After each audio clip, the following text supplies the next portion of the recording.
皆さんこんにちは、ネストリングスです。今回はこの新しく発売されたボトルマン DX の新機体たち6体を使って様々な対戦競技でバトルしていこうと思います。それではやっていきましょう。行きましょう。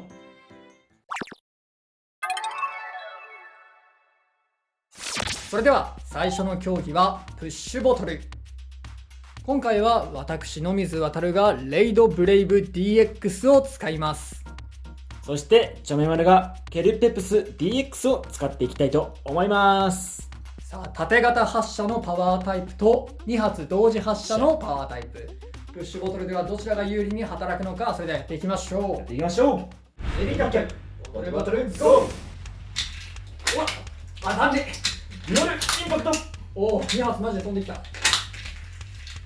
ほらいいぞほらいや、まずいやいや、おい、いいんじゃないいいんじゃないいいんじゃないいいんじゃ、オッケー。もう1戦ぐらいやっていこうか。やっていこうか。ではまず1戦目はケルペプス DX の勝利。ケルペプス DX めちゃくちゃあれね、2発連射めっちゃこっちに来るからさ、全然追い返せないというかさ。グレンドラゴンの時も2発同時発射というさ、ケルペプスの方が安定して2発同時発射できる。ああ、なるほどね。なんかこんなに2発同時発射って強いんだって。まああとブレンドラゴンはあれローラーだったからね。あ、ホールドがね、今回パワーに変わったから。そうだね。それもあるかもしんないね。確かに確かに。いきますよ。レディーキャップボトルバトルゴー。やばいやばいって。飛ぶき。オッケー。スタジアムが壊れちゃった。では続きからレディーキャップボトルバトルゴー。なんか倒れてるな、スタジアム。いやー、一発一発あれでもうまくそっちに進めがないような気がする。あー、命中率が悪いな。これは俺の。あ、ボトルキップ。はいよ。レディーキャップボトルバトルゴー。ちょっとな、そのレースような厳しいな。これ縦になってる時の方がバーティカルショットは強いんだよ。よし、鳥がどうだこれ。ちょっとね、お互い入ってるってことになったんで、まあここでいいかな。ということで2戦目はレイドブレイブ DX の勝利でした。やっぱりこのバーティカルショットって言って縦発射だからさ、ターゲットがこういう縦向きになった時にお尻に向かって当てるのはこっちの方が強いかもしれないね。そうだね、こっちね、縦向きになるとね、一気に不利になるね。あとあっち鳥がめちゃめちゃ押しづらそう。スタジアムに当たっちゃってるというか。個人的には長くて全然ありなんだけど、やっぱ干渉しちゃうからさ、スタジアムが壊れちゃうね。縁がね、取れちゃうね。まあこれ昔の旧ボトルマンのねスタジアムだから、新しい DX 対応したステージとかが出たらちょっとまた変わってくるのかもね、その辺は。では3戦目いきましょう。あ、そういうことか。押してさ、発射した後のこの鳥が戻るじゃん。戻った反動でここ干渉する。あー、なるほどね。シューティングエリアギリギリだもんね。そう。なんならオーバーしてんのか今。そっちのトリガー側がさ。そうだね。なるほどね。それで壊れちゃうのかな。なるほどね。ちょっとこれは新しいステージのサイズとかが欲しくなってくるかもね。まあそれかアクアスポーツのフットパーツをつけてあげて、ああ、なるほど。身長を高くしてぐらいかな、今のところ改善点は。ではラスト3戦目、はい、レディーキャップボトルバトルゴー。おし、いい状態いい状態。バーティカルノーバーティカルノーバーティカルということで3戦目はレイドブレイブ DX の勝利でした。縦になった時レイドブレイブめちゃめちゃ強い。こっちもね、悪くはないんだよね、全然。まあ今使ってみた感想だけど、レイドブレイブ DX ちょっとね威力は劣ってる気がする。あ、そうだね。なんかめちゃめちゃ強いパワーがあるっていう感じではない。弾のねスピードは速いんだけどね。伸びはいいってことだよね。伸びはいいんだね。ただああやって縦になった時のそのなんていうんだろう、衝撃を与える感じは間違いなく高いからプッシュボトルは結構いい競技かも。レイドブレイブは得意かもしれない。なるほどね。ターゲットを縦にできればね。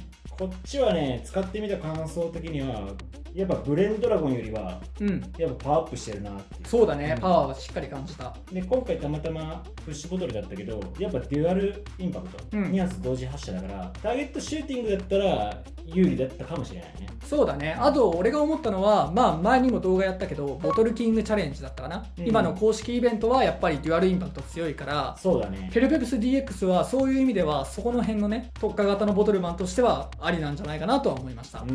それでは次の対戦に行きましょう。それでは次はコントロールタイプの競技、バトルスナイプ。私野水航はアロサイダー DX を使います。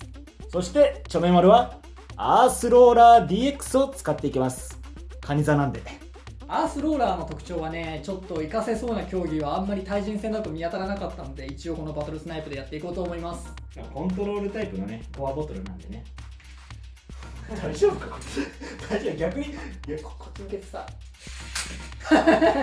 そう、アースローラーはね、この横移動できるローラーが最大の特徴なんで、やっぱりこのアースローラーもボトルキングチャレンジとかそういう系の、競技に向いた機体かもしれませんね。思っていた以上にさ、このローラーが働いててさ、びっくりするね。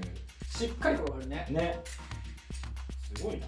それではやっていきましょう。今回はアースローラー DX が赤いターゲット、アロサイダー DX が青いターゲットを狙います。レディーキャップ、ボトルバトルゴー。さあまずはアースローラー DX からです。さあどうアースローラーでこれを生かしていこうか。でもね、アースローラー持ち方としてはこうやって持ったらすごい安定する感じ今。ああ、なるほどね。持ち方としてそのカニの爪が、そうそう、ここでここの足さこうやってやればさ、ああなるほどね。なんかすごい手にフィットするんだ。そう、フィットする。あ、やっぱコントロールタイプとしてもやっぱその辺は使いやすくできてるんだね。そうだね。フットの先端が出なければいいんで、爪はちょっと出すことができるね、シューティングゾーンから。そのぐらいかな、そのぐらいだね。よし、行くぞ。おお、いいじゃないやっぱりコントロールらしく綺麗に。いいじゃない。やっぱり綺麗にまっすぐ飛ぶね。では、アロサイダー DX、今グリップモードってやつでやってるね。持ちやすいやつだね。そう、こうやって持ちやすいってやつで、とりあえずやってみます。さあ、キャップ入れて、青色のターゲット。一応こいつも角があるんで、照準自体は多少つけやすいはず。シューティングエリアのギリギリまで出していきます。お、行きましたね。やっぱりコントロールタイプのホールドはね、綺麗にまっすぐ飛ぶやつが多いね。じゃあどうしようかな。いやーでもアースローラー持ちはいいな、ほんと持ち心地はね、ほんといい。フットとアームだけ別の競技用にね、他のカスタマイズに移すってのも全然ありだと思うね。全然いいと思う。ターゲットシューティングとかでも。あとはこれでね、俺がちゃんとコントロールできるかどうかね。オッケー。おー、ちゃんと。ちょっと怪しかったけどいけたいけた。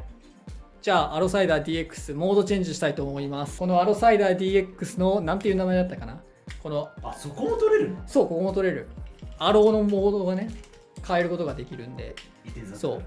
本来はこの形がアロサイダー。なんかちょっとね、物足りない感じがしますけど、なんかこのさ、物足りないものにパーツをつけて強くしていく、かっこよくしていくのって男の子のロマン的にめちゃくちゃ好き。しかもモードチェンジだから。そう、モードチェンジだから。モードチェンジできるボトルマンは今のところないのでは。こいつだけか？合体だけだもんね。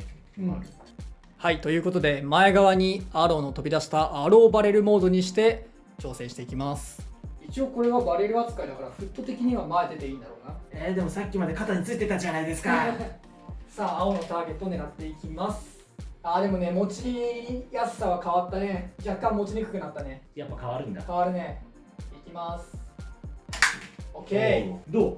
ちょっと前側にね重心寄せても安定するから、バレルとして働いてるかは分かんないけど結構ずっしり感あって使いやすいかもしれない。このモードも。なるほどなるほど。3発目。そう、3発目アースローラー。まあ順当か。そうだね。ローラーで若干動くからね。いきます。横にブレてしまったか。今打った時ね、ちょっとずれちゃったから。なるほどね。ローラーが滑りがいいのが逆に悪いところになっちゃったかな。そうだね。では最後のモードにチェンジしていきます。はい、ということで今度は後ろにアローを持ってきたアロースタビライザーモードでやっていきます。安定感が違うわ、さっきとは。さあ青のターゲットを狙っていきます。こうやって持つ分にはすごい指がかけやすい気がする。こことここ、こうやって。なるほどね。アースローラーと同じ感じかな。そうだね。いきます。OK。おー、安定してる。やっぱ角がある分狙いやすい気がするね。さあ、巻いてももらってもあと2回俺は倒さないといけない。そうです。よし、じゃあ行くぞ。あれだな、ローラーが動かないようにちゃんとちょっと地面に手とか指をかませてあげる。かませてあげないといかんかもね。ほら、よし。おお、やっぱ綺麗にいくね。そうだな、ちゃんとちょっとなるべく地面に設置させてあげないと。ブレーキみたいな感じにしとかないといけない感じか。そうそうそう。さあ、残り1個やっていきます。モードはアローバレルモードでやっていきます。端っこマジで難しいんだよね。下手をすると負けにつながるっていうか、これ赤間違えて打っちゃったら負けだからね。いきます。はい。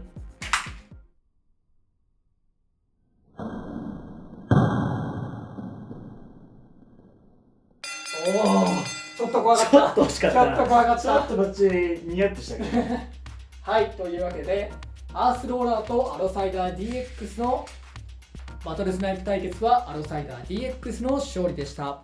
アロサイダー DX、こう変形組み替えられるとめちゃめちゃ楽しいなと思った。ああ、そうね。男の子は多分ね、大好きだと思う。それに競技によってね、使いやすいようにモードを変えれるっていうのは、一つのおもちゃでいろんな遊び方ができるっていう点で、楽しいっていうのもあるし、使いやすいっていう戦略性もあって、すごく奥深いボトルマンだなと思いました。しかもこれアームとフットだけでやってるんで、コントロール競技以外でもね、例えばパワータイプにこういうバレルをつけたりとか、そういうこともできるから結構面白いボトルマンだと思います。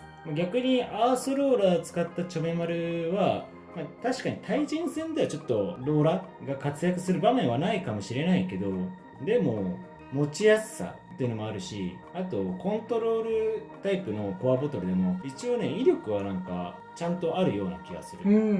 ライフルガーディアンみたいにそんな弾が弱い感じもないから、もしかしたらコアボトルにちょっと修正入ってるかもしれないね。わかんないけどね。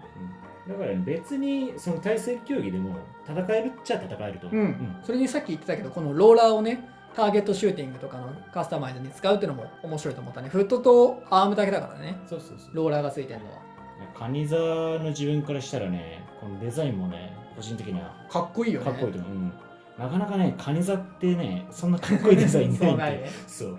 だからね、ここはね、すごい個人的に嬉しいポイント。ということで、では次の競技に行きましょう。やっていきましょう。レディーキャップ、ボトルバトル、ゴー。これめちゃめちゃいい。まずは野水航のカスタマイズです。いやー、ごっつくしすぎてちょっとあれかな、バランスがな。あ、でもアースローラーローラーいいぞ。単純にこれ強いんじゃないかな。いや、こんだけやっぱ増えると改造楽しいね。いろいろやってきて、もっといろいろやってみたいね。